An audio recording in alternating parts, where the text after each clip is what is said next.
성경에 나오는 사사들, 사사기에 나오는 사사들, 그들을 비롯해서 모든 하나님의 사람들이 다 무엇으로? 하나님의 영으로. 열왕기를 봐도, 역대기를 봐도, 사사기를 봐도 하나님의 영이 그들에게 충만히 임했을 때에 그들은 능력 있게 하나님의 일들을 감당하고 영적으로 승리하는 삶을 살았다는 것을 볼 수가 있습니다. 사울의 뒤를 이은 다윗도 초대교회의 제자들과 120명의 이 신도들도 다 주님의 영이 그들에게 임함으로 하나님이 맡겨주신 위대하고 아름다운 사명을 감당할 수가 있었던 것을 우리가 보게 되어집니다. 하나님의 영은 성령입니다. 성령, 거룩한 영. 이 영은 하나님과 우리를 하나로 묶는 줄과 같은 겁니다. 여러분 잘 좀 집중하시기 바랍니다.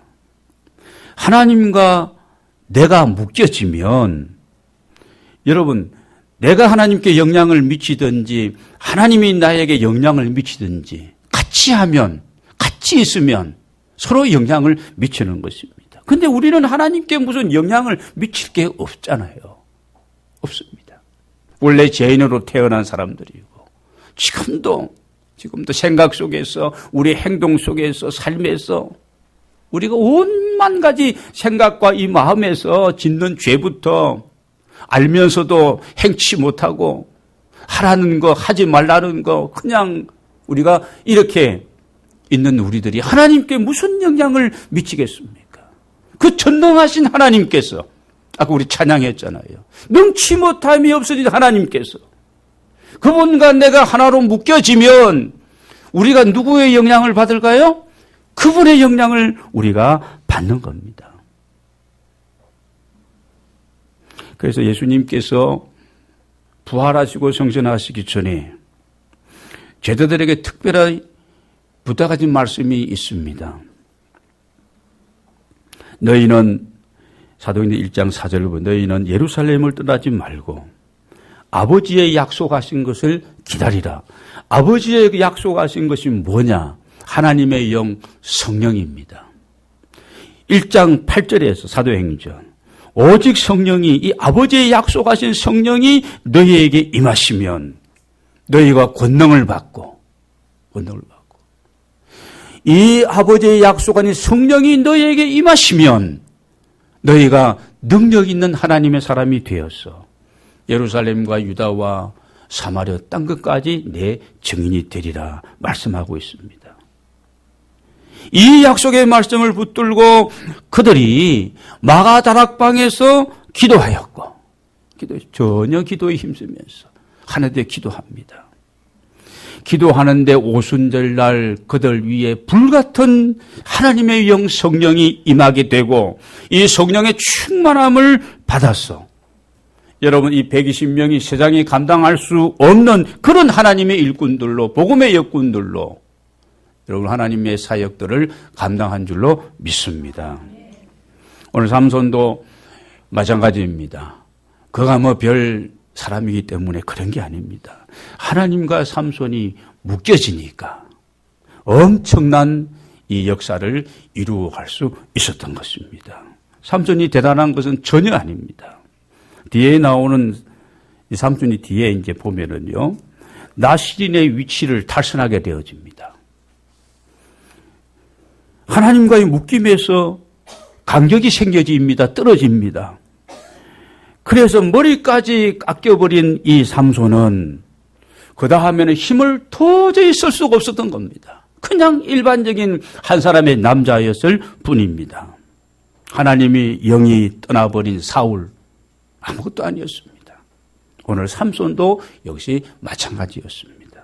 사랑하는 여러분, 오늘 우리가 정말 어떤 것에 내가 묶여있고 마치 삼손을 묶고 있었던 그 밧줄처럼 말입니다. 나를 지금 묶고 나를 꼼짝하지 못하게 하고 힘들게 하고 있는 그 묶고 있는 것이 무엇이라고 생각하십니까? 그 어떤 강력한 것이 나를 묶고 있다 할지라도 하나님의 영이신 성령께서 오늘 내 삶에 역사하신다면은 이런 불탄 삼줄처럼 끊어지게 됨을 믿으시기를 바랍니다. 여러분, 나는 무엇과 누구와 묶여 있느냐? 내가 지금 세상 줄로 묶여 있는 상태인가? 아니면 내가 믿음의 줄로 하나님과 지금 연결되어 있는 상황인가? 썩은 동아줄 같은 사람을 의지하고 사람만 바라보고 내가 살아가는 그런 인생인가? 아니면 살아계신 그 능력의 그 영원하신 그 하나님과 내가 함께 동행하고 있는가? 시편 146편 3절 5절을 보면은 도울 힘이 없는 인생을 의지하지 말고 방백들도 의지하지 말라. 그 호흡이 끊어지면 흙으로 돌아가서 당일에 그 도모가 다 소멸하리로다. 야곱의 하나님으로 자기의 도움을 삼으며 여호와 자기 하나님에게 그 소망을 두는 자가 복이 있다고 말씀하고 있습니다. 여러분, 하나님과 함께 동행하고 하나님과 나를 묶었어. 믿음의 줄로 꽁꽁 묶고 하나님이 주시는 그 능력을 힘입고 하나님의 영으로 충만하고 이 세상 살아갈 때 영적으로 모든 삶에 승리하는 은혜가 여러분과 함께 하시기를 주의 이름으로 축원합니다. 그러면 하나님과 우리 자신을 묶는 확실한 통로는 무엇일까? 저는 그것은 예배라고 생각합니다. 요한복음 4장 23절을 보면은 하나님께 참으로 예배하는 자들은 신령과 진정으로 예배할 때가 오나니 곧 이때라. 아버지께서는 이렇게 자기에게 예배하는 자들을 찾으시느니라. 하나님은 지금도 참되게 예배하는 자들을 찾고 계시고 그들에게 은혜와 능력을 부어주시는 줄로 믿습니다. 그래서 우리가 예배를 사모해야 됩니다. 예배는 그냥 시간 있을 때만 드리고 바쁘면 그냥 안 드리고 이게 아니에요. 예배를 사모하고 이렇게 모이고 참여하는 것도 자리를 채우고 이 시간을 같이 보내는 것도 중요하지만 참된 예배자가 되어서 같이 기도하고 같이 찬양하고 같이 하나님의 말씀에 양식을 나누고 하나님의 말씀이 그런가 하여 우리의 삶 가운데 한 주간 그 말씀대로 내가 살아가고 하나님께 감사하고 어떤 일도 하나님께 다 맡기면서 그분과 교통하고 교제하고 여러분 이런 삶을 살아가는 자. 여러분 오늘 저와 여러분이 참된 예배자가 되기를 바랍니다. 나는 어떤 예배자인가? 하나님이 찾으시는 그 예배자가 우리 모두가 되어야 됩니다. 그러면 우리가 영적으로 충만한 삶을 살 수 있고 여러분 능력 있는 삶을 살 수 있으며 우리를 묶고 있는 모든 것들로부터 우리가 자유하게 될 줄로 믿습니다. 여러분의 삶에 어떤 문제들이 있는지를 한번 오늘 생각해 보시면서 얽히고 섞인 문제들이 많이 있다면 이걸 어디에서 풀어야 될까? 오늘 핵심은 그겁니다. 어디에서 풀어야 돼? 어떻게 풀어야 될까? 하나님과의 관계에서 우리가 풀어야 되는 겁니다. 여러분 사람과도 무슨 갈등이 있고 좀 서먹서먹하고 어려움이 있다면 친구들 간에도 그렇고 그럴 수도 있는 겁니다. 살다 보면은 의견이 다 다르고 주장이 다르고 입장이 다르고 처지가 다르니까 그럴 수 있습니다. 이걸 풀기 위해서 어떻게 만나야 되는 거죠. 만나야 됩니다. 만나서 차를 마시든지 식사를 하든지 어떻게 하든지 간에 오해되는 것은 또 얘기하고 상대 입장에서 내가 또 들어주고 받아주고 미안한 것은 또 사과하고 그러면 이 문제가 풀려지는 겁니다. 여러분 마찬가지입니다. 하나님과의 관계 회복은 예배로부터 시작이 되어진다는 잊지 마시길 바랍니다. 예배가 회복되면 내가 변화되어지고 내 삶이 회복되어집니다. 가정이 회복되어지고 문제가 풀려가게 되고 여러분 이런 은혜가 여러분에게 있게 되시기를 주의 이름으로 축원합니다. 자, 그런데 오늘 본문 말씀을 계속 좀 보면 이렇게 나귀 특별로 1000명을 죽이고 승리했던 이 삼손이 너무 감사해서 나 같은 것이 나귀 특별로 1000명을 죽였다고 찬양도 하고 난 다음에 그 자리에서 오늘 18절을 보면은요, 이 삼손이 힘들다는 겁니다.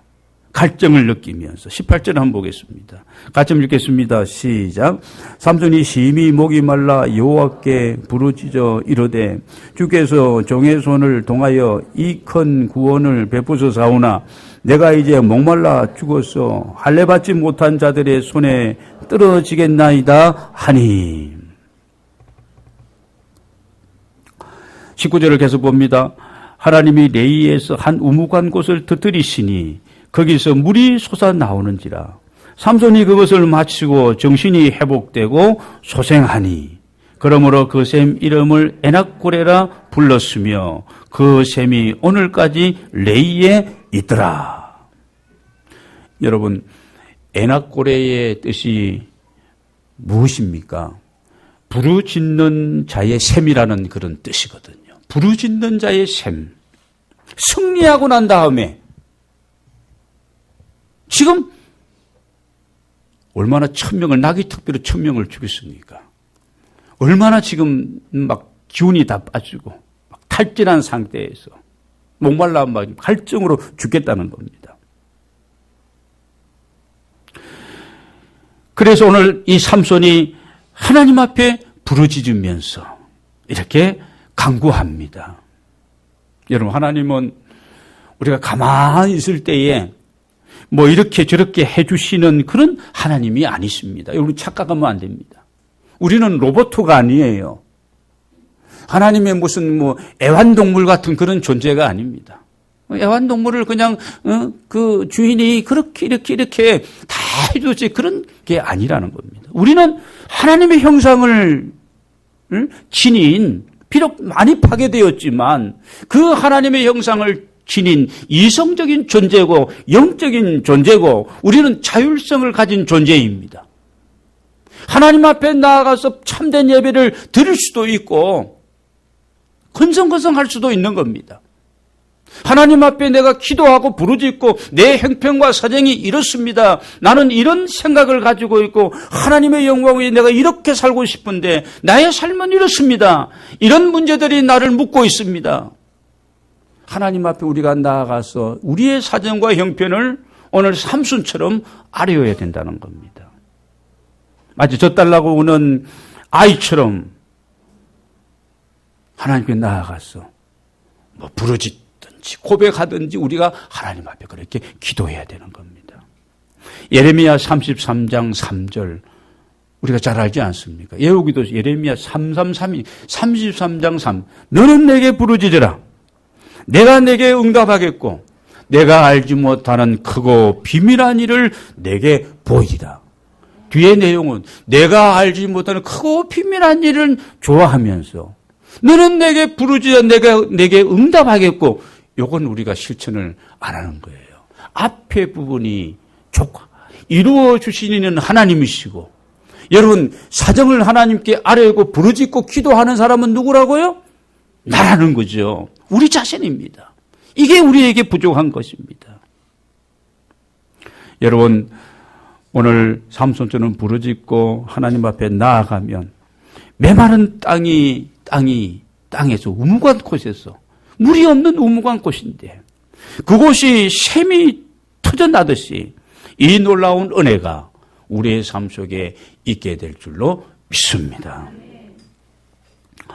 오늘 승리하고 난 다음에 탈진해버린 이 삼손. 삼손만 그랬겠습니까? 열왕기상 19장을 보면은 불의 사자 엘리야 또 갈멜 산상에서 대승리를 거두고 난 다음에 로뎀나무 아래에서 죽기를 구하는 장면도 우리가 보게 되었습니다.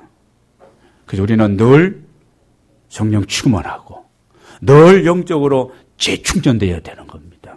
한 번의 승리로 끝나고 그것이 아닙니다. 계속해서 우리는 주님 오시는 그날까지 주님 나를 부르시는 그 순간까지 계속해서 영적인 싸움을 싸워야 되고 하나님의 나라를 위해서 우리는 이렇게 선택받은 하나님의 종들이기 때문에 사기 충전하고 그리고 이 악한 사탄과 더불어 우리가 대적하면서 여러분 이 영적인 싸움이 계속되어지고 있는데 한 번 승리로 끝나고 옛날에 내가 그랬으니까 이거 옛날에 내가 기도 많이 했고 옛날에 내가 주님 앞에 이런 일 충성스러운 일도 많이 했지. 이것만 그냥 기억하고 추억하고 있으면 영적으로 늙어버린 거예요. 소용이 없는 겁니다. 이 시험은 계속 우리가 시험과 싸워서 이겨야 되고 여러분 우리가 그러기 위해서 하나님 안에서 우리가 재충전의 길로 늘 우리가 들었어야 되는 겁니다. 그래서 예수님께서도 심지어 예수님도 사역을 하시면서 재충전하셨고 예수님의 제자들에게도 얘들아 일에 너무 집착하지 말고 많은 사역하고 있으니 좀 한적한 곳에 가서 너희들 좀 쉬렴하고 그렇게 말씀하시기도 하셨습니다. 마가복음 1장 35절을 보면 새벽 5일에 미명에 예수께서 일어나 나가 한적한 곳으로 가사 거기서 기도하시더니 마가복음 6장 31절을 보면 너희는 따로 한적한 곳에 와서 잠깐 쉬어라. 제자들에게 하신 말 재충전하라는 겁니다. 여러분 오늘 우리가 이 말씀을 나누면서 또 우리가 이 한 해에 또 11월 달까지를 거의 보내고 연말이 다가오고 있는데 1년 동안 내가 지금까지 살아오면서 평생 내가 살아오면서 나를 지금 옥죄이고 나를 묶고 있는 것은 무엇인지 혹은 내가 힘들어 지쳐서 정말 무기력하고 탈진해 있는 상태는 아닌지 우리가 새로운 출발을 하기 위해서 하나님과 내가 깊은 만남을 가져야 되고 이를 통해서 여러분 하나님 주시는 영적인 세임을 공급받고 재충전하는 이런 은혜가 우리에게 있어야 할 줄로 믿습니다.